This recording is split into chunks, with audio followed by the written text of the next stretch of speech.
Lorsque vous travaillez avec un langage de programmation tel que JavaScript, c'est une bonne idée d'ajouter des commentaires à votre code pour vous rappeler de ce que le code fait.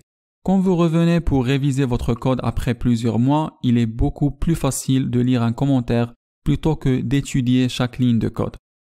L'autre utilisation principale de commentaires est de désactiver temporairement une section de code. En examinant les commentaires dans cette lecture, je vais vous expliquer brièvement comment JavaScript traite l'espace blanc dans le code.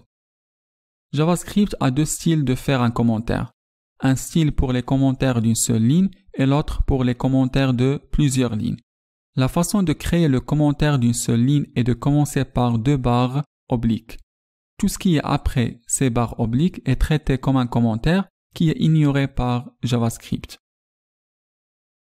Parce que c'est un commentaire d'une seule ligne, dès que vous passez à une nouvelle ligne, vous pouvez commencer à taper du code JavaScript ordinaire. Créons donc une variable pour stocker un prénom.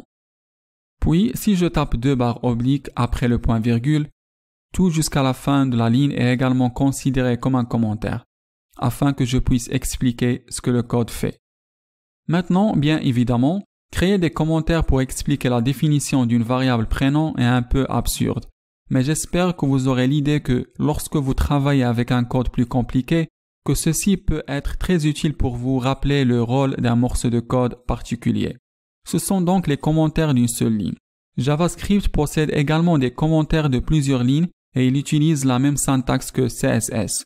Alors nous commençons avec une barre oblique, un astérisque, puis le corps du commentaire. Et vous finissez avec un astérisque et une barre oblique. Ce sont donc les deux types de styles de commentaires que vous pouvez utiliser dans JavaScript.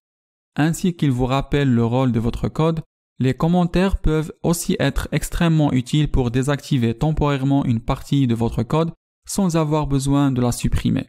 Nous allons maintenant créer une variable appelée nom-famille et lui donner une valeur de Frémont.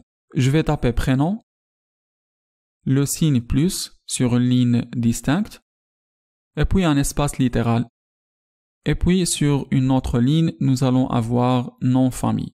Et si j'exécute cela, il affiche le nom complet avec un espace entre les deux. Maintenant, c'est évident que ce n'est pas le moyen le plus efficace pour afficher un nom complet, mais je l'ai fait de cette façon pour expliquer comment nous pouvons commenter ces différentes lignes. Alors sur la ligne 14, je peux me débarrasser de cet espace, désactiver la ligne en mettant deux barres obliques au début, et ma console a déjà tourné ceci à un commentaire, il a changé la couleur de la ligne, il me montre qu'il est désactivé. Et au début de la ligne 15, si je fais insérer deux barres obliques, la même chose se produit. Allons exécuter cela. Et ces deux lignes, lignes 14 et 15, ont été temporairement désactivées et tout ce qui est affiché est la valeur du prénom. Maintenant, je n'avais pas besoin d'utiliser deux commentaires d'une seule ligne. J'aurais pu utiliser un commentaire de plusieurs lignes. Alors, allons supprimer ces barres obliques.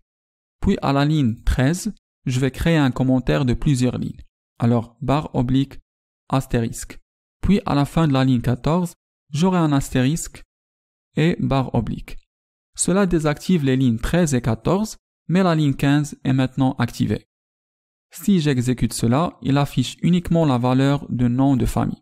C'est donc comme ça que vous désactivez temporairement le code en utilisant des types de commentaires divers en JavaScript.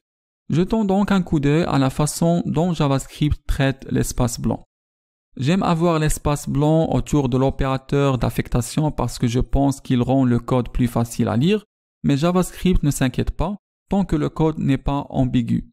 Vous pouvez supprimer l'espace blanc.